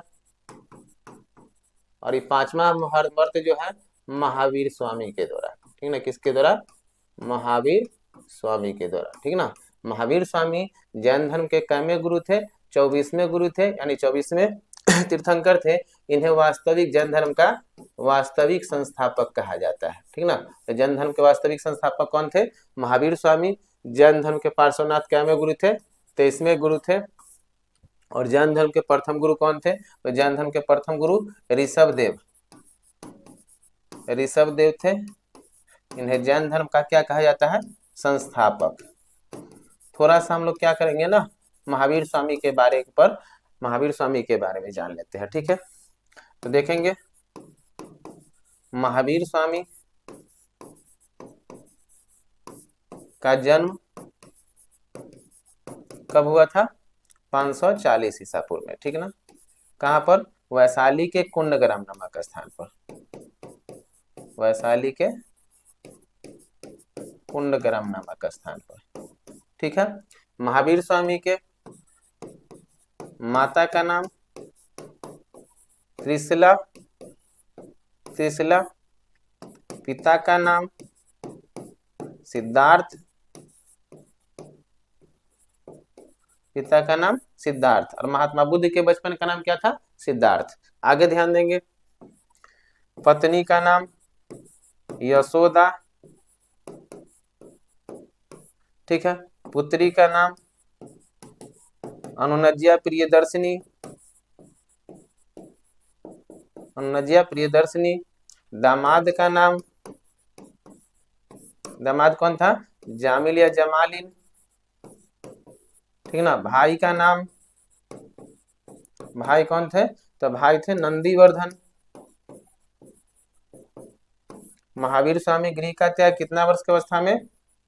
30 वर्ष की अवस्था में, ठीक ना। ज्ञान की प्राप्ति 12 वर्ष के कठिन तपस्या के बाद। कौन सा नदी के बीच में? तो रिजुपालिका नदी के, सॉरी सॉरी सॉरी, जुम्बिक ग्राम के निकट, जुम्बिक ग्राम के निकट कौन सा नदी? रिजुपालिका, रिजुपालिका नदी के निकट।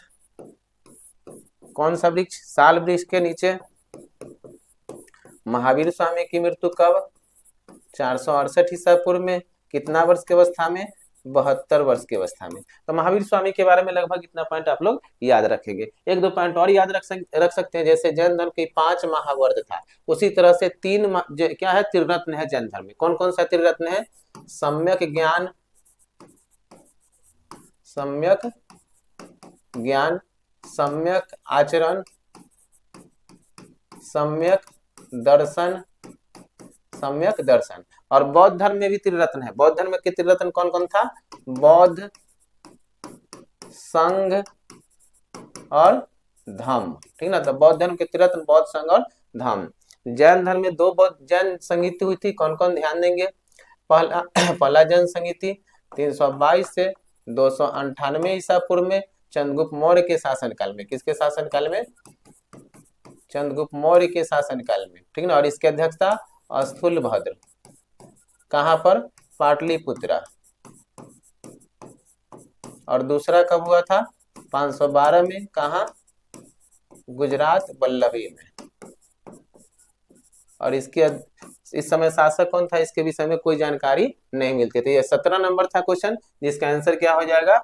जैन धर्म के 5वां महावर्त किसके द्वारा दिया गया? महावीर स्वामी के द्वारा। थोड़ा ज्यादा हो गया, आप लोग रिवीजन हो जाएगा एक बार अच्छा से। चलिए आगे की ओर बढ़ते हैं। नर्मदा नदी किन किन राज्यों से होकर प्रवाहित होती है? तो ध्यान देंगे नर्मदा नदी के बारे में थोड़ा सा। नर्मदा नदी प्रायद्वीपीय भारत की एक नदी है, ठीक ना। प्रायद्वीपीय भारत में पहाड़ को देखेंगे, पर्वत को, तो एक सतपुरा पर्वत श्रेणी, और सतपुरा पर्वत श्रेणी को 3 भागों में बांटा गया है। एक का नाम है राजपीपला, ये सतपुरा का ही भाग है। महादेव, यह भी सतपुरा का भाग है। और मैकाले, यह भी सतपुरा का भाग है, ठीक ना। तो सतपुरा पर्वत श्रेणी को 3 भागों में बांटे, राजपीपला, महादेव और मैकाले, ठीक ना। मैकाले की सबसे ऊंची चोटी है जिसका नाम है अमरकंटक, ठीक ना। तो अमरकंटक से नदी निकलती है, कौन सा नदी? नर्मदा नदी। और नर्मदा नदी अमरकंटक से निकलकर कहाँ जाकर गिरती है? अरब सागर में, ठीक ना। और नर्मदा नदी किधर से किधर बहने वाली नदी है? तो पूरब से पश्चिम की तरफ बहने वाली नदी है, ठीक ना। और ये सतपुरा पर्वत श्रेणी की सबसे ऊंची चोटी का नाम क्या है? धूपगढ़। कौन सा? धूपगढ़, सबसे ऊंची चोटी धूपगढ़। महादेव पहाड़ी से एक नदी निकलती है, ताप्ती नदी, और ताप्ती नदी जाकर गिरती है कौन सा नदी? कहाँ पर? अरब सागर में। इस प्रकार नर्मदा नदी और ताप्ती नदी के बीच में ही कौन सा पर्वत? सतपुरा पर्वत। और 2 भ्रंश नदियों के बीच में स्थित पर्वत को ब्लॉक पर्वत कहा जाता है। इस प्रकार सतपुरा पर्वत श्रेणी जो है ब्लॉक पर्वत का उदाहरण है, ठीक है। तो इस बात को समझ चुके होंगे आप लोग। चलिए, भारत में 3 प्रमुख नदियां जो भ्रंश घाटी में बहती है, नर्मदा नदी, ताप्ती नदी और दामोदर नदी। ठीक है, दामोदर नदी किस कहाँ पर गिरने वाली नदी है? बंगाल की खाड़ी में गिरने वाली नदी है, जो कि छोटा नागपुर के पठार से निकलती है और बंगाल की खाड़ी में जाकर गिरती है। तो ये क्वेश्चन नंबर कितना था हम लोग का? और ये क्वेश्चन क्या था कि नर्मदा नदी किन किन राज्यों से होकर प्रवाहित होती है? तो ध्यान देंगे, मध्य प्रदेश से, महाराष्ट्र से और गुजरात से। ठीक ना, मध्य प्रदेश, महाराष्ट्र और गुजरात। तो मध्य प्रदेश, गुजरात, महाराष्ट्र तीनों से प्रवाहित होती है, तो इसका आंसर क्या हो जाएगा? एक से अधिक। ठीक है, क्वेश्चन नंबर 18 था। हम लोग क्वेश्चन नंबर 19 की तरफ बढ़ते हैं। बाबूजी को किस नाम से जाना जाता था उपनाम में? तो ध्यान देंगे, मदन मोहन मालवीय, इसको महमना के नाम से जाना जाता था, महमना। ठीक ना, मदन मोहन मालवीय को किस नाम जाना गया? महमना के नाम से जाना जाता था।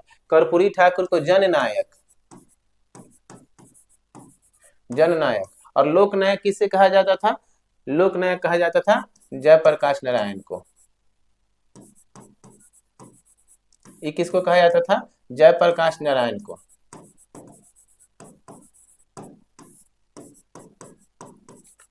और एक और बताइएगा, लोकमान्य किसे कहा जाता था? लोकमान्य तिलक किसको? बाल गंगाधर तिलक को लोकमान्य।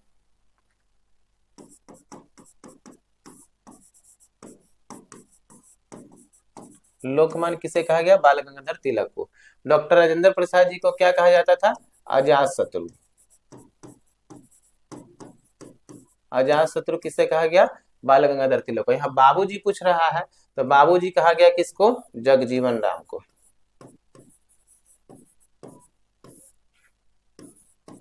जगजीवन राम को क्या कहा गया? बाबूजी। राष्ट्रपिता किसे कहा जाता है?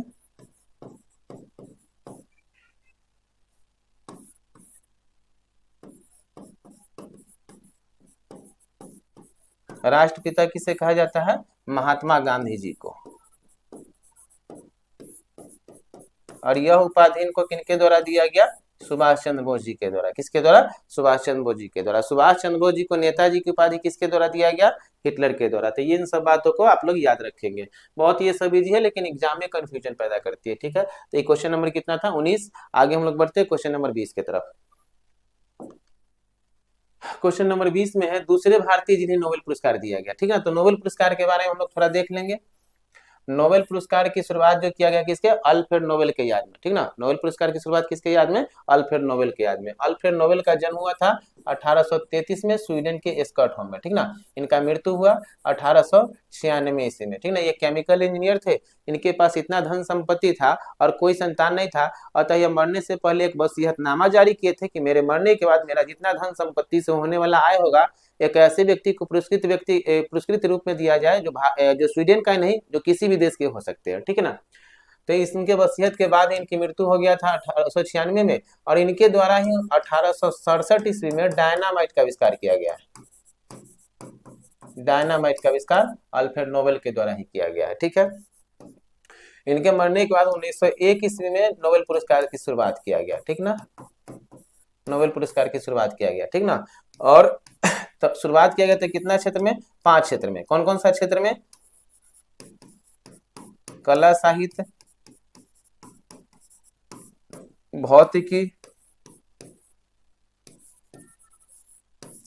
रसायन, चिकित्सा, ठीक है, और शांति। लेकिन छठा क्षेत्र एक जोड़ा गया। स्वीडन के एक बैंक था जिसका 300वां वर्षगांठ पूरा था, इसी के उपलक्ष्य में छठा क्षेत्र जोड़ा गया 67 में। और इसको 68 यानी 68 में जोड़ा गया था, 69 ईस्वी से दिया जाने लगा। और 69 ईस्वी में सर्वप्रथम विश्व में वान फिशर और टिवर्जन को दिया गया था। लेकिन भारत में अर्थशास्त्र के क्षेत्र में नोबेल पुरस्कार पाने वाले व्यक्ति कौन हुए? तो 1998 में पहला बार अर्थशास्त्र के क्षेत्र में दिया गया किनको? अमर्त्य सेन को। अमर्त्य सेन को दिया गया। ठीक है, और भारत में नोबेल पुरस्कार पाने वाले पहला व्यक्ति कौन थे? 1913 ईस्वी में साहित्य के क्षेत्र में किनको दिया गया? रविन्द्रनाथ टैगोर को। किस उपन्यास के लिए? गीतांजलि के लिए। अभी तक भारत में कितने व्यक्ति को नोबेल पुरस्कार दिया जा चुका है, तो इसको समझ लेंगे थोड़ा सा। चलिए समझिएगा। भारत में नोबेल पुरस्कार विजेता को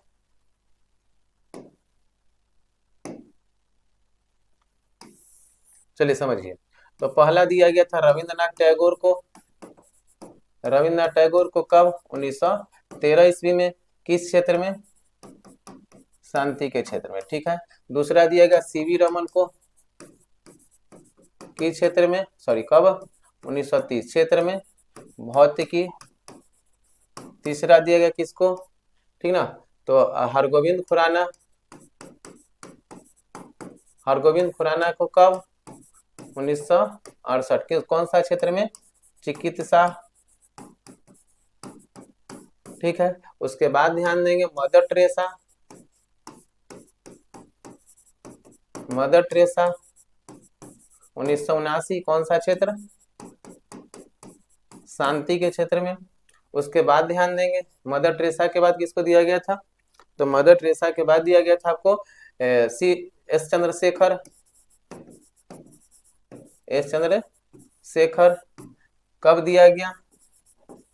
1983। कौन सा क्षेत्र? भौतिकी।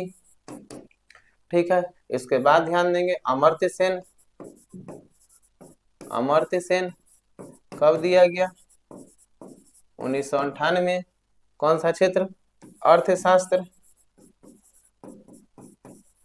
अर्थशास्त्र के क्षेत्र में। उसके बाद वीएस न्यायपाल।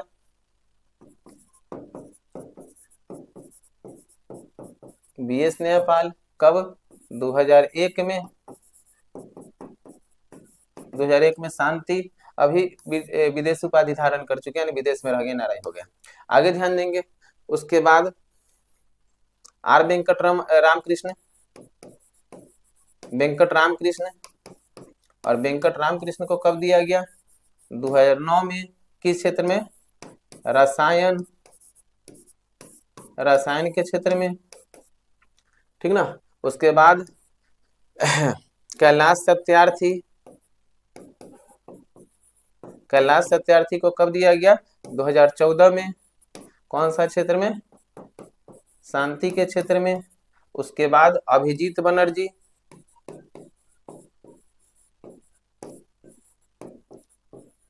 बनर्जी कब? 2019। कौन सा क्षेत्र में? अर्थशास्त्र में। अर्थशास्त्र के क्षेत्र में पाने वाले दूसरे व्यक्ति है अभिजीत बनर्जी। नोबेल पुरस्कार की घोषणा अक्टूबर माह में दिया। कब दिया जाता है? 10 दिसंबर को। ठीक ना। तो ये नोबेल पुरस्कार जो भारतीय जिनको मिलाया गया था। ठीक है। तो ये क्वेश्चन क्या था हम लोग देखते हैं फिर से एक बार। क्वेश्चन हम लोग का दूसरे भारतीय जिन्हें नोबेल पुरस्कार दिया गया, तो पहला दिया गया था 1913 में रविन्द्रनाथ टैगोर को, और दूसरे सीवी रमन को कब? 1930 में। तो सीवी रमन को दिया गया है, और सीवी रमन इसमें है नहीं है। दूसरे भारतीय जिन्हें नोबेल पुरस्कार दिया गया सीवी रमन नहीं है, तो इसका आंसर क्या हो जाएगा? उपयुक्त में से कोई नहीं। दूसरा दिया गया था सीवी रमन को। तो क्वेश्चन नंबर 20 था। आगे हम लोग बढ़ते हैं क्वेश्चन नंबर 21 के तरफ। क्वेश्चन नंबर 21 है राष्ट्रीय परमाणु ऊर्जा संगठन का मुख्यालय कहाँ है? Geneva, Washington DC, Vienna. तो राष्ट्रीय परमाणु ऊर्जा संगठन का मुख्यालय कहाँ है? वियना। ठीक ना, ऑस्ट्रिया में। तो वियना है, वियना है। ठीक है। वाशिंगटन डीसी किसका मुख्यालय है? मुद्रा कोष का। कोष न होगा, मुद्रा कोष का मुख्यालय कहाँ है? Washington DC. जेनेवा स्वास्थ्य संगठन का मुख्यालय, मजदूर संगठन का मुख्यालय। स्वास्थ्य संगठन और मजदूर संगठन। ठीक ना। तो 21 नंबर का आंसर क्या हो जाएगा? वियना। क्वेश्चन नंबर 21 था। क्वेश्चन नंबर 22 की ओर हम लोग चलते हैं।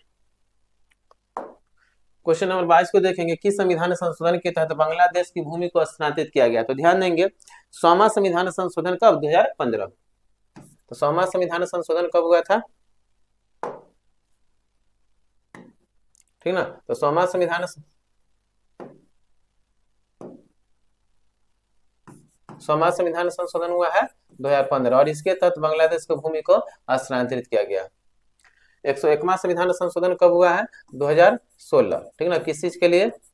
जीएसटी बिल पारित करने के लिए। ठीक ना। 92वां संविधान संशोधन कब हुआ है? 1992। और 92वां संविधान संशोधन 1992 नहीं, सॉरी 2003। और इसके तहत क्या किया गया? इसके तहत संविधान में 4 भाषा जोड़ा गया, बोरो, डोगरी, मैथिली, संथाली और 4 भाषा हो गया, बोडो, डोगरी, मैथिली और संथाली भाषा को जोड़ा गया था। मूल संविधान में भाषा की संख्या कितना? 14। मूल संविधान में भाषा की संख्या यानी अनुसूची 8 में भाषा की संख्या उस समय क्या था? 14। भाषा का चर्चा अनुसूची 8 में किया गया है और मूल संविधान में भाषा की संख्या कितना था? 14। ठीक ना। 15वां जो भाषा जोड़ा गया क्या मा? तो ध्यान देंगे 21वां संविधान संशोधन हुआ 1967 में और इसके तहत सिंधी भाषा जोड़ा गया। कौन सा भाषा? सिंधी भाषा जोड़ा गया। ठीक है। फिर 71वां संविधान संशोधन हुआ 1992 में और इसके तहत 3 भाषा जोड़ा गया। कौन कौन? मणिपुरी, नेपाली और कोंकणी। तो ये 92वां संविधान संशोधन था। 91वां संविधान संशोधन देख लेंगे। 91वां भी संविधान संशोधन कब याद रखेंगे? 2003। और इसके तहत लोकसभा में मंत्रिपरिषद की संख्या को सीमित किया गया, आकार निश्चित किया गया। कितना? तो कुल लोकसभा सदस्य का कितना प्रतिशत? 15%। ठीक ना। तो 91वां संविधान 2003 के तहत मंत्रिपरिषद के आकार कितना होगा? कुल लोकसभा सदस्य का 15%। लेटेस्ट संविधान संशोधन 106वां, इसको याद रखेंगे, 2023 में पारित किया गया। किसके लिए? लोकसभा में और विधानसभा में महिला को कितना सीट आरक्षित किया गया है? 33%। ठीक है। तो इसको भी याद रखेंगे, बहुत इंपॉर्टेंट है, जो कि एग्जाम में भी पूछा जाएगा। तो ये 22 नंबर क्वेश्चन था। 23 नंबर क्वेश्चन की ओर हम लोग बढ़ते हैं। इसका आंसर क्या हो जाएगा? 100वां संविधान संशोधन। 23 नंबर में देखेंगे क्या है। 23 नंबर में बांग्लादेश किस राज्य के साथ सीमा नहीं बनाती है? ठीक ना।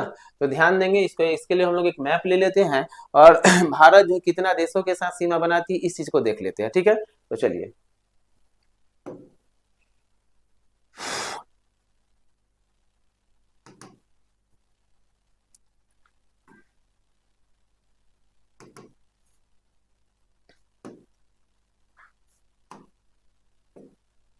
चलिए देखिएगा भारत जो अपने पड़ोसी 7 देशों के साथ सीमा रेखा का निर्माण करती है। कितना देशों के साथ? 7 देशों के साथ सीमा रेखा का निर्माण करती है भारत। कितना देशों के साथ? 7 देशों के साथ भारत सीमा रेखा का निर्माण करती है। ठीक है। ठीक ना। और कितना किलोमीटर में भारत का स्थलीय सीमा रेखा है? 15,200 किलोमीटर में। ठीक ना। देखेंगे कौन कौन सा देश, तो यहाँ देख लेंगे, चीन है, नेपाल है, भूटान है, यहाँ पर म्यांमार है, बांग्लादेश है, यहाँ पाकिस्तान है और अफगानिस्तान है। तो 7 देशों के साथ भारत सीमा रेखा का निर्माण करते हैं, स्थलीय सीमा का। ठीक ना। तो देखेंगे बांग्लादेश का के बारे में, बांग्लादेश कितना किलोमीटर के साथ? बांग्लादेश जो है सबसे अधिक, भारत जो है बांग्लादेश के साथ सबसे अधिक स्थलीय सीमा रेखा का निर्माण करती है, 4096.7 किलोमीटर के साथ। और कितना राज्य के साथ? अपना 5 राज्य के साथ। 5 राज्य का नाम देख लेंगे। यहाँ पर एक में देखिए, यहाँ पर आपका 5 राज्य का नाम दिख जाएगा।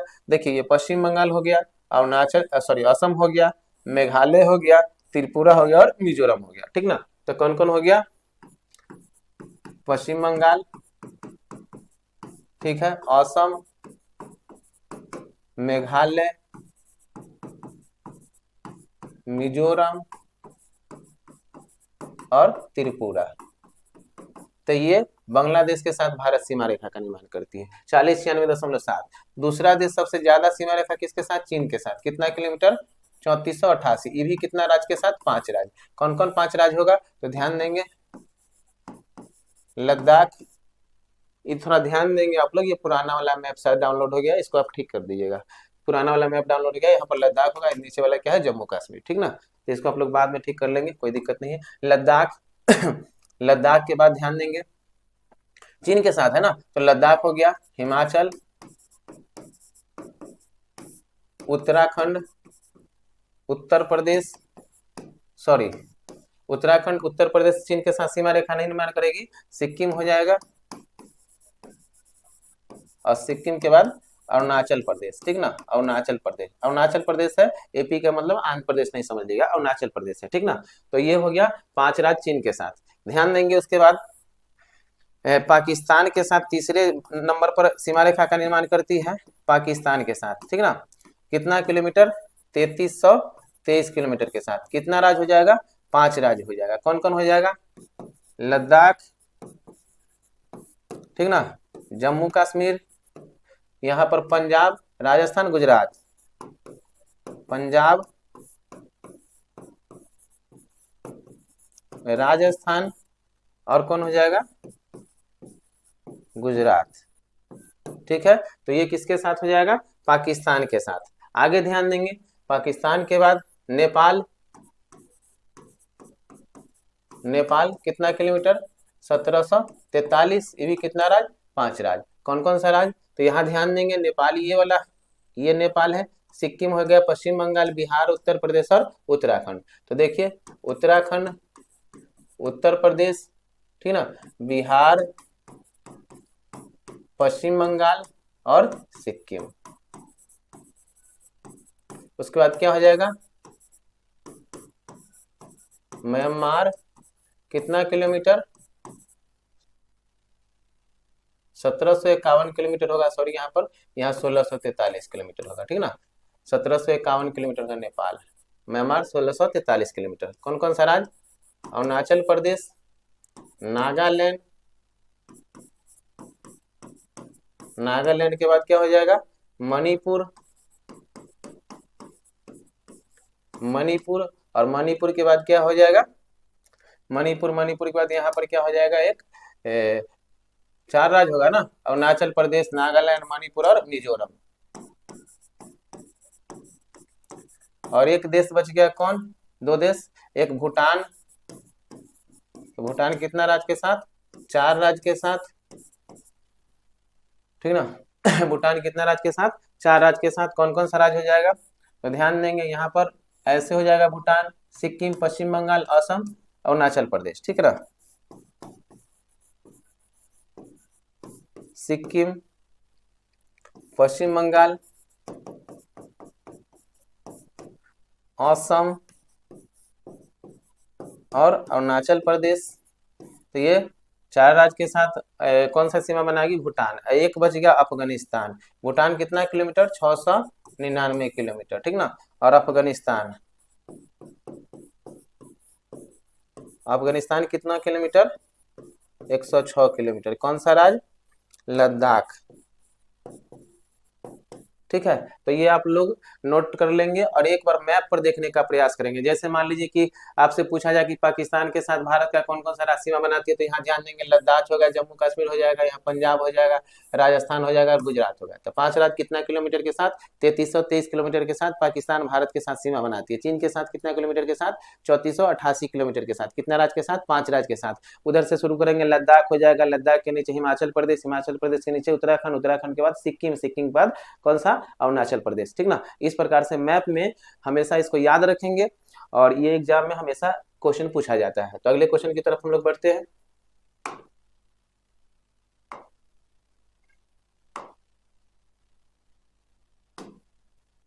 चलिए, तो बांग्लादेश किस राज्य के साथ सीमा नहीं बनाती है, तो ये सिक्किम के साथ बांग्लादेश जो है सीमा नहीं बनाएगी। सिक्किम वहां पर और बांग्लादेश इधर है, ठीक ना। बांग्लादेश किसके साथ सीमा बनाई है, तो देख लेंगे फिर से एक बार। यहाँ पर देखिए, पश्चिम बंगाल था, असम था, मेघालय था, मिजोरम था और त्रिपुरा था, ठीक ना।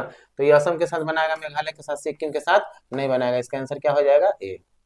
कितना नंबर क्वेश्चन था, 23 नंबर क्वेश्चन, ठीक है। 24 नंबर क्वेश्चन में हम लोग बढ़ते हैं।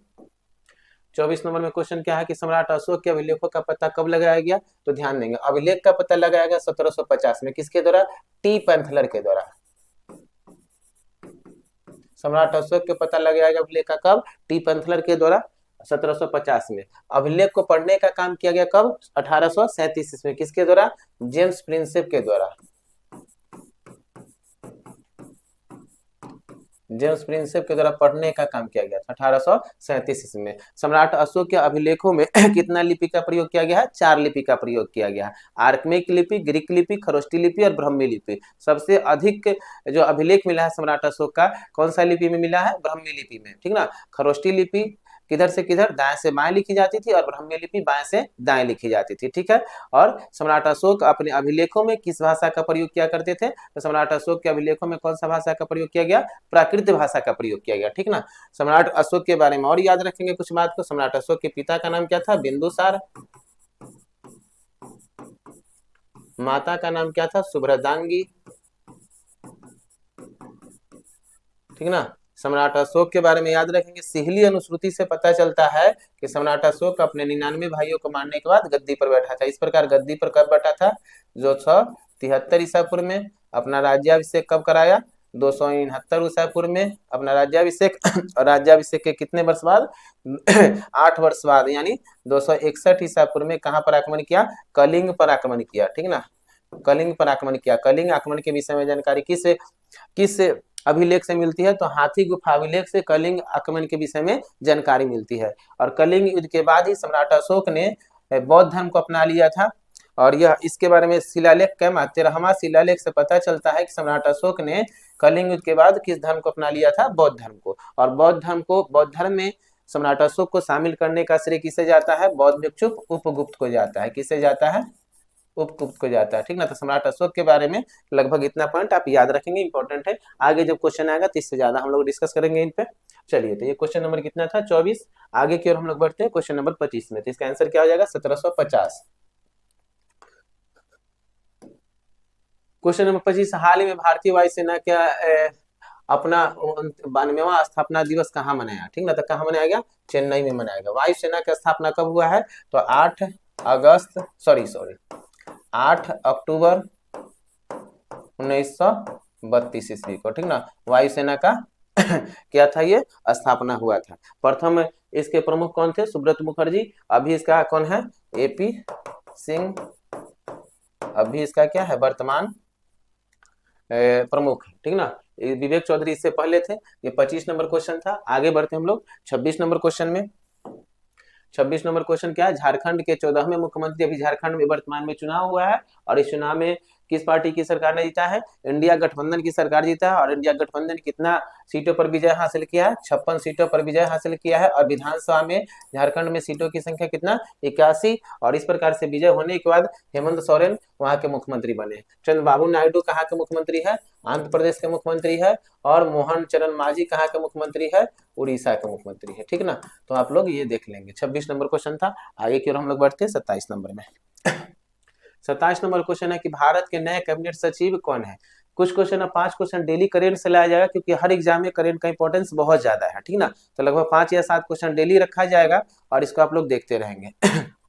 भारत के नए कैबिनेट सचिव कौन बने हैं? तो नए कैबिनेट सचिव बने हैं टी सोमनाथन। के संजय मूर्ति भारत के नियंत्रक महालेखा परीक्षक है, ठीक ना, नियंत्रक महालेखा परीक्षक है कैग। और संजीव खन्ना जो है भारत के मुख्य न्यायाधीश है, ठीक ना। तो भारत के मुख्य न्यायाधीश कौन है वर्तमान में? संजीव खन्ना, ठीक ना। तो ये क्वेश्चन नंबर कितना था? 27। क्वेश्चन नंबर हम लोग 28 से बढ़ते हैं, ठीक है।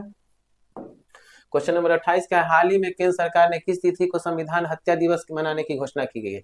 तो 25 जून को क्यों मनाया जा रहा है? केंद्र सरकार की घोषणा क्यों किया गया? क्योंकि 25 जून 1975 ईस्वी को राष्ट्रीय आपात घोषित किया गया था, इसीलिए, ठीक ना। इंदिरा गांधी के द्वारा राष्ट्रीय आपात की घोषणा की गई है। राष्ट्रपति प्रधानमंत्री उस समय इंदिरा गांधी थे, लेकिन राष्ट्रीय आपात की घोषणा किसके द्वारा की जाती है? राष्ट्रपति के द्वारा। कितना अनुच्छेद के तहत? 3 तरह के आपात होता है राष्ट्रपति के पास। अनुच्छेद 352 राष्ट्रीय आपात, अनुच्छेद 356 राजकीय आपात, अनुच्छेद 360 वित्तीय आपात। तो ये राष्ट्रपति के पास 3 तरह के आपातकाल की शक्ति होती है। अभी तक कितना बार आपातकाल की घोषणा किया जा चुका है? तो ध्यान देंगे, 3 बार आपातकाल की घोषणा किया जा चुका है। प्रथम बार भारत चीन युद्ध के समय 1962 में, दूसरा बार भारत पाकिस्तान युद्ध के समय 1971 में, और तीसरा बार कितना कब? 1975 में सर्वोदय आंदोलन के दौरान, ठीक ना। तो अभी बार 3 बार राष्ट्रीय आपात की घोषणा किया जा चुका है। तो ये 2 बार राष्ट्रीय आपात लगा था, बाह्य आक्रमण के कारण और आंतरिक आक्रमण या सशस्त्र विद्रोह के कारण लगने वाला राष्ट्रीय आपात कौन है? तो 1975 का सर्वोदय आंदोलन के दौरान। इस प्रकार आंतरिक आपात एक बार लगा है, जो कि सर्वोदय जो कि क्या कहा जाता है? सशस्त्र विद्रोह के कारण लगने वाला आपात कहा जाता है। और 2 आपात होगा बाह्य आक्रमण के कारण लगने वाला आपात। ध्यान देंगे, पहले आंतरिक अशांति के कारण लगने वाला आपात कहा जाता था, लेकिन इसे 44वां संविधान संशोधन 1976 के तहत इसको नाम बदल कर क्या कर दिया गया? सशस्त्र विद्रोह शब्द जोड़ दिया गया है, ठीक है। 26 नंबर को संविधान दिवस मनाया जाता है। संविधान दिवस मनाया जाता है। अभी वर्तमान में कुछ दिन पहले कैमा संविधान दिवस मनाया गया? 75वां। तो ये 28 नंबर क्वेश्चन था। हम लोग आगे बढ़ते हैं 29 नंबर क्वेश्चन की ओर, ठीक है। 29 नंबर क्वेश्चन है, हमारा संविधान हमारा सम्मान का पहला क्षेत्रीय आयोजन कहाँ किया गया? बीकानेर में किया गया। और दूसरा कहाँ पर? प्रयागराज में किया गया, ठीक है। ये क्वेश्चन नंबर कितना था? 29। आगे की ओर बढ़ते हैं क्वेश्चन नंबर 30 में। वैश्विक नवाचार सूचकांक में भारत का कौन सा स्थान है? तो वैश्विक नवाचार सूचकांक में भारत का क्या स्थान है? 39वां। 176 में पर्यावरण सूचकांक में भारत का क्या स्थान है? 176। और यूनिकॉर्न में भारत का स्थान तीसरा है। ध्यान देंगे, 161 का स्थान है, 108 प्रेस फ्रीडम, प्रेस फ्रीडम में भारत का क्या स्थान है, 161वां। ठीक है, हैप्पीनेस इंडेक्स में भारत का क्या स्थान है, 126वां। फायर पावर इंडेक्स में भारत का क्या स्थान है, चौथा। ठीक ना, तो इन सब इंडेक्स को भी याद रखेंगे आप लोग। तो ये क्वेश्चन नंबर कितना था, क्वेश्चन नंबर 30 था। तो ये 30 क्वेश्चन जो कि सुपर 30 से लाया गया था सिलेक्शन। और ये आप लोग को कैसा लगा आप लोग बताइएगा। ये आप लोग के लिए क्वेश्चन है, डॉक्टर BR अम्बेडकर के विषय में निम्नलिखित में से क्या सत्य है। उनका 1956 में देहांत हो गया था। उन्हें बहिष्कृत हितकर्णी सभा के संस्थापक माना जाता है। उन्होंने मूक नायक प्रकाशन किया था। तो ये क्वेश्चन आपके लिए है, इसका आंसर आप लोग जरूर कमेंट बॉक्स में देंगे। पिछले वीडियो में आप लोग ने मात्र 1 या 2 ही स्टूडेंट कमेंट बॉक्स में क्वेश्चन का आंसर दे पाया था। ठीक ना, ऐसा नहीं, आप लोग सभी को इसका आंसर देंगे, क्योंकि आंसर को लिखने से आपको खुद कुछ क्वेश्चन का याद होगा। ठीक ना, तो आशा करते हैं आप लोग इसका आंसर देंगे। और यह वीडियो कैसा लगा आप लोग के लिए, आप लोग कमेंट बॉक्स में लिखेंगे, और बहुत इससे लाभ मिलेगा आप लोग को, ध्यान रखेंगे। Thank you. ठीक है।